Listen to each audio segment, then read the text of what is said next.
नमस्कार जी, मैं हाँ थोड़ा अपना बलविंदर हाली ते तुसी देख रहे हो पंजाब डेयरी। में देखी किस तरह से आप अडिग बन गए।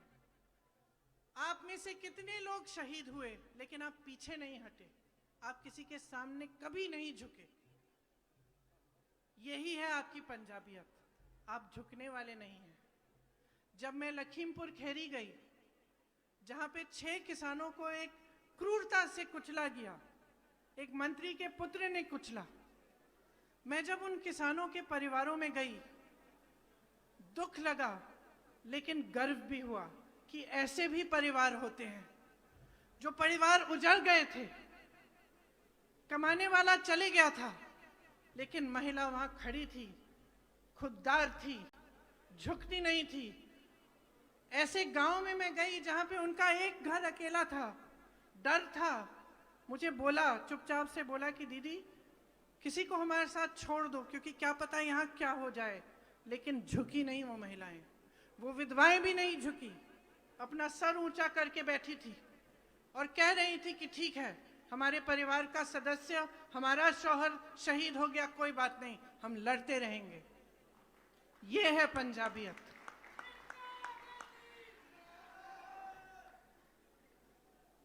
यहां पर आज चुनाव चल रहे हैं, चुनाव चल रहे हैं, बहुत तमाम पार्टियां आपके सामने आ रही हैं। कुछ को तो आप अच्छी तरह से पहचान रहे हैं। भाजपा की मैं बात कर रही हूं। आपने खुद देखा कि आपने कितना आंदोलन किया, आपने कितनी आवाज उठाई, लेकिन किसी ने सुनवाई नहीं की, तो उनकी तो बात ही नहीं करते, उन्हें आप अच्छी तरह से पहचानते हैं। लेकिन यहाँ एक और राजनीतिक दल है जो दिल्ली से आया है। अब उनको आप सही तरह से पहचान रहे हैं कि नहीं, इसके बारे में आपसे मैं पूछना चाहती हूँ। देखिए, आपके सामने दिल्ली का मॉडल दिखाया जाता है बड़े बड़े विज्ञापनों पे, और आपके पास लोग आकर प्रचार करते हैं कि दिल्ली का मॉडल देखिए, दिल्ली की सरकार देखिए। मत भूलिए मेरे भाइयों और बहनों, एक बार पहले एक ऐसे मॉडल का प्रचार हुआ था 2014 में, जब भाजपा की केंद्र में सरकार बनी थी, तो गुजरात मॉडल के आधार पे बनी थी।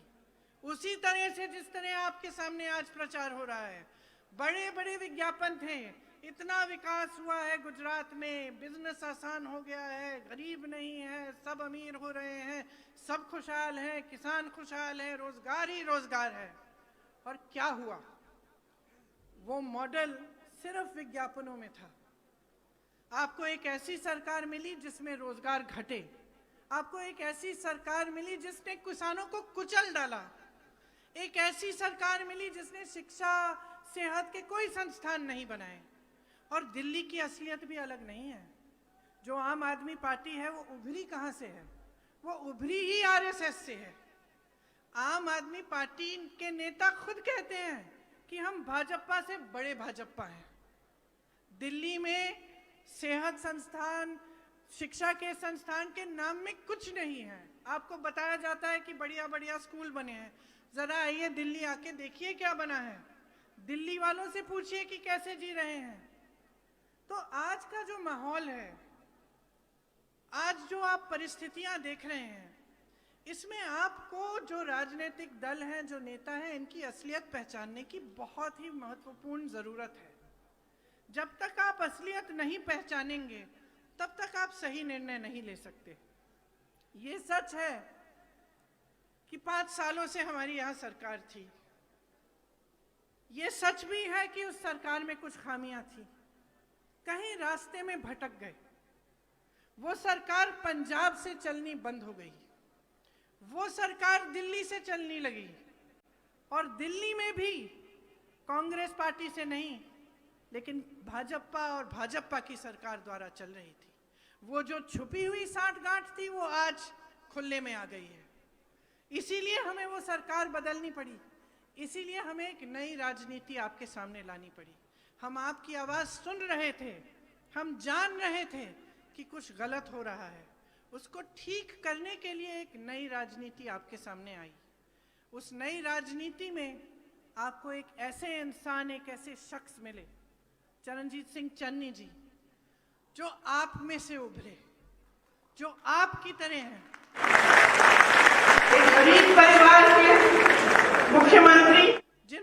आपके लिए 100-150 दिनों में ही इतना कुछ कर डाला, क्योंकि वो आपकी समस्याओं को समझते हैं। वो जानते हैं कि पंजाब की सरकार पंजाब से चलनी चाहिए। अगर आप आम आदमी की सरकार को देखें, वो सरकार जो आज भी जितने भी आप विज्ञापन देखते हैं उसमें किसका चेहरा दिखता है? केजरीवाल जी का चेहरा दिखता है, एक ही नेता का चेहरा दिखता है। क्यों? क्योंकि अगर सरकार बनेगी यहाँ तो वहां से चलेगी। कोई फर्क नहीं होगा किसी भाजपा की सरकार में और इनमें, ये भी दिल्ली से ही चलाई जाएगी, आपके लिए नहीं चलेगी। आपको बताया जाता है कि बहुत उपलब्धियां हैं इस सरकार की, लेकिन कोविड के समय देखिए क्या हुआ। ऑक्सीजन की कमी थी, अस्पताल भर गए थे, कुछ नहीं, नए अस्पताल, नई स्वास्थ्य सुविधाएं नहीं बनाई, जांचों में घोटाले थे, मृत्यु के आंकड़ों में घोटाले थे। हर तरह से, हर तरफ से जब आप देखें तो वहां की सरकार विफल हुई है। क्या आप ऐसी सरकार अपने पंजाब में भी चाहते हैं? या आप एक ऐसी सरकार चाहते हैं जो अपनी गलतियों को समझते हुए लेकिन एक नई राजनीति को उभारे? आपने देखा है कि मात्र 100-150 दिनों में कितना काम किया गया है। 6,400 करोड़ किसान के कर्जे माफ हुए, 1,500 करोड़ के बिल माफ हुए, बिजली के बिल माफ हुए, किसानों को मुफ्त बिजली दी जा रही है, बिजली का रेट 3 रुपए यूनिट किया गया, औद्योगिक बिजली का रेट 5 रुपए यूनिट किया जा रहा है, पानी के दाम ग्रामीण इलाकों में घटाकर 50 रुपए प्रति माह के बन गए हैं। शहरों में जो वाटर सप्लाई है, सुएज है, उसमें 700 करोड़ के बिजली बिल माफ किए, गौशालाओं में बिजली बिल माफ किए, पेट्रोल डीजल के दाम घटाए गए, 3.5 लाख जो कंस्ट्रक्शन के श्रमिक हैं उन्हें 3,100 रुपए दिए प्रति माह। दलित और पिछड़े वर्ग के 60 करोड़ के कर्जे माफ हुए, दलित वर्ग के परिवारों को 200 यूनिट बिजली माफ की गई, रसोईया बहनों का मानदेय 3,000 रुपए प्रति माह बढ़ाया गया और 12 महीनों तक वेतन देना शुरू किया है। 33% सरकारी नौकरियों में महिलाओं के लिए ये सरकार आरक्षण देना चाहती है, महिलाओं को बस यात्रा मुफ्त देना चाहती है, पंचायतों में महिलाओं के लिए 50% आरक्षण देना चाहती है जब दोबारा से आएगी। कुछ वादे कर रहे हैं चन्नी जी और उनकी सरकार आपके सामने आकर। ये वादे मैं दोहराना चाहती हूं क्योंकि आप ध्यान से सुनिए। पहला फैसला ये करना चाहते हैं कि 1 लाख रोजगार बनाए जाएं, महिलाओं को प्रति माह 1,100 रुपए दिए जाएं ताकि उनका कुछ सपोर्ट हो, जो गृहस्थ महिलाएं उनको, जरूरतमंद परिवारों को हर साल फ्री में 1 गैस का सिलेंडर नहीं लेकिन 8 गैस के सिलेंडर देना चाहते हैं। सरकारी अस्पताल में 20 लाख तक मुफ्त इलाज करवाएंगे।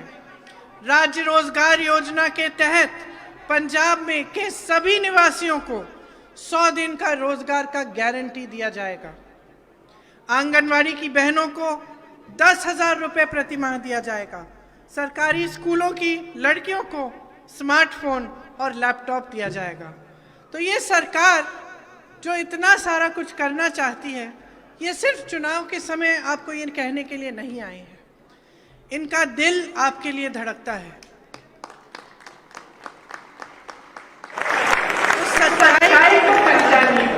सच्चाई है कि मीडिया और विज्ञापनों में आपको दिखाया जा रहा है वो आपकी असलियत नहीं है।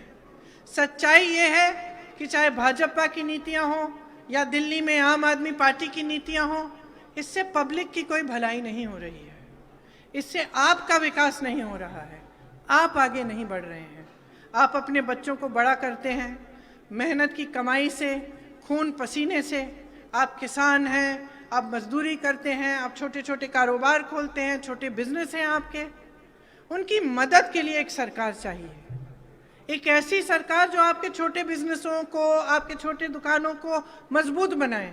आपने जितने संकट देखे हैं कोविड के समय, लॉकडाउन के समय, बेरोजगारी की वजह से उनको दूर करने का काम करें। तो हम आपको एक ऐसी सरकार देना चाहते हैं।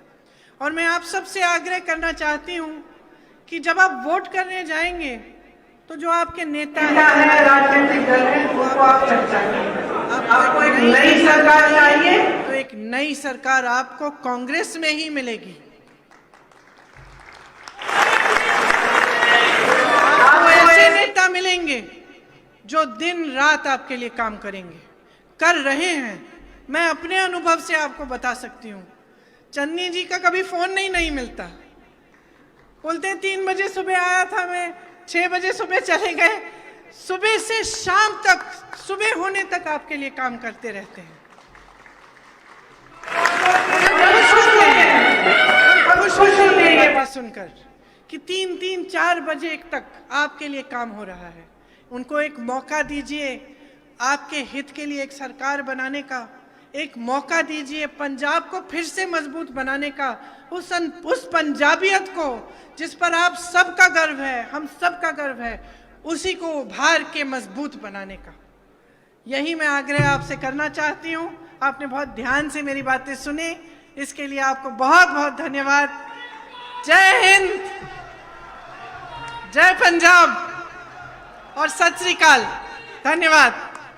ਇੱਕ ਵਾਰ ਤੁਹਾਨੂੰ ਬੇਨਤੀ ਕਰ ਦਵਾਂ ਕਿ ਅਗਰ ਤੁਸੀਂ ਸਾਡੇ ਚੈਨਲ ਤੇ ਅੱਜ ਨਵੇਂ ਹੋ ਤੇ ਹਾਲੇ ਤੱਕ ਸਾਡਾ ਚੈਨਲ ਫੋਲੋ ਨਹੀਂ ਕੀਤਾ ਤਾਂ ਕਿਰਪਾ ਕਰਕੇ ਇਸ ਨੂੰ ਫੋਲੋ ਕਰ ਲਓ, ਤਾਂ ਕਿ ਜਦੋਂ ਵੀ ਅਸੀਂ ਕੋਈ ਵੀਡੀਓ ਪਾਈਏ ਤਾਂ ਤੁਹਾਨੂੰ ਉਸ ਦਾ ਪਤਾ ਲੱਗ ਸਕੇ। ਸਾਡੀਆਂ ਖਬਰਾਂ, ਸਾਡਾ ਤਰੱਦਦ, ਸਾਡੀਆਂ ਕੋਸ਼ਿਸ਼ਾਂ ਅਗਰ ਤੁਹਾਨੂੰ ਚੰਗੀਆਂ ਲੱਗਦੀਆਂ ਤਾਂ ਇਹਨਾਂ ਨੂੰ ਆਪਣੇ ਦੋਸਤਾਂ ਦੇ ਨਾਲ, ਬਾਕੀ ਗਰੁੱਪਾਂ ਦੇ ਵਿੱਚ ਸ਼ੇਅਰ ਜ਼ਰੂਰ ਕਰੋ।